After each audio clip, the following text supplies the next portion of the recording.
നമ്മൾ നോക്കാമെന്നുള്ളത് ഒരു 13 ആണ് കേട്ടോ. 13 ഡെഡ് വന്നെങ്കിൽ എല്ലാം കോമൺ ആണ്, എല്ലാം ചെയ്യേണ്ട ഒരേപോലെ തന്നെ, വലിയ മാറ്റമൊന്നുമില്ല. ഡെഡ് സെറ്റ് ആൻഡ്രോയിഡ് ആയാലും ഐഫോൺ ആയാലും നമ്മൾ ചെക്കിങ് മെത്തേഡ് പ്രൈമറി സെക്കൻഡറി എല്ലാം സെയിം തന്നെയാണ്, സെക്ഷൻ മാത്രമേ മാറുന്നുള്ളൂ.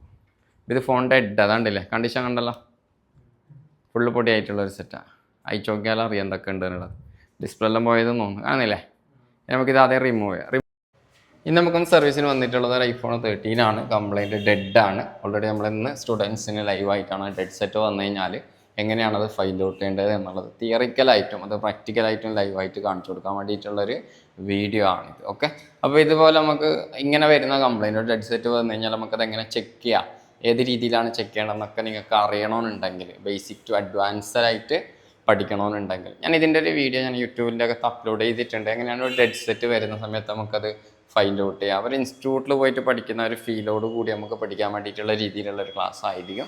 അപ്പോൾ വീഡിയോ കാണാൻ വേണ്ടിയിട്ട് നിങ്ങൾക്ക് താല്പര്യം ഉണ്ടെങ്കിൽ താഴെ ലിങ്ക് എന്ന് പറഞ്ഞിട്ട് കമൻറ്റ് ചെയ്താൽ മതി, ഞാൻ നിങ്ങളുടെ DM എന്നിട്ട് ലിങ്ക് ഞാൻ അയച്ചു തരും. അപ്പോൾ വീഡിയോ കണ്ടു കഴിഞ്ഞാൽ നിങ്ങൾക്ക് മനസ്സിലാവും എങ്ങനെയാണ് ഒരു ഡെഡ് സെറ്റ് വരുമ്പോൾ എങ്ങനെയാണ് ചെക്ക് ചെയ്യേണ്ടത്. അതായത് സ്റ്റാർട്ടിങ് ബേസ് തൊട്ട് നമ്മൾ ഇതിൻ്റെ അകത്ത് ഡീറ്റെയിൽ ആയിട്ട് പറഞ്ഞു തരുന്നുണ്ട്. അപ്പോൾ വീഡിയോ ഫുള്ളായിട്ട് കാണാൻ നോക്കുക. ഇതുപോലെ നിങ്ങൾക്ക് ലൈവ് സെറ്റ് ചെയ്ത് പഠിക്കണം അല്ലെങ്കിൽ അത് കണ്ട് പഠിക്കണമെന്നുണ്ടെങ്കിൽ നമ്മൾ അപ്ഡേഷൻ ക്ലാസ് കൊടുക്കുന്നുണ്ട്. ചെറിയൊരു ഫീസ് മാത്രമേ ഉള്ളൂ, അപ്ഡേഷൻ്റെ ഫീസ് വരുന്നുള്ളൂ. അപ്പോൾ താല്പര്യമുള്ള ആൾക്ക് താഴെ കാണുന്ന നമ്പറിൽ കോൺടാക്ട് ചെയ്ത് കഴിഞ്ഞാൽ നിങ്ങൾക്ക് അപ്ഡേഷൻ കോഴ്സിലോട്ട് ജോയിൻ ചെയ്യാൻ പറ്റും.